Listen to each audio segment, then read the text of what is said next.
ট্যাংরা মাছ আমাদের শরীরের বিভিন্ন সমস্যা দূর করে। আসসালামু আলাইকুম এভরিওয়ান। আজকে আমি আপনাদেরকে ট্যাংরা মাছের ঝোল করে দেখাবো। চুলায় আগে থেকে একটা প্যান বসিয়ে নিয়েছি। এখন আমি ট্যাংরা মাছগুলো ঢেলে দিলাম।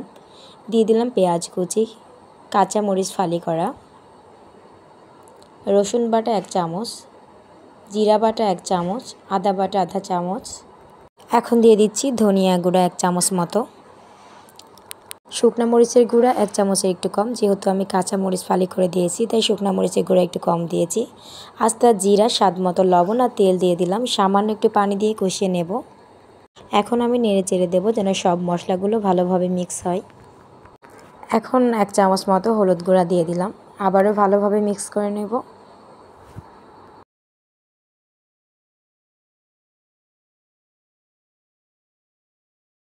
ঢেকে কষিয়ে নিলে তরকারি স্বাদটা বেড়ে যায়। ফিরে আসলাম কিছুক্ষণ পর, আবারও নেড়ে চেড়ে দেব। ছোট মাছে বেশি ঝোল রাখলে ভালো লাগে না, তাই আমি অল্প ঝোল রাখার জন্য পরিমাপ মতো পানি দিয়ে দিলাম। আবারও ভালোভাবে নেড়ে চেড়ে মিশে নেব। ফ্লেভার আনার জন্য আর তরকারিতে স্বাদ বাড়ানোর জন্য দিয়ে দিচ্ছি ধনিয়ার পাতা কুচি।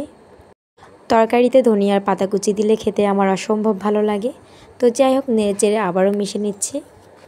তরকারিটা প্রায় রেডি হয়ে গেছে। আর একটু চুলার উপর রেখে আমি নামিয়ে নেব। তো হয়ে গেল লোভনীয় ট্যাংরা মাছের ঝোল।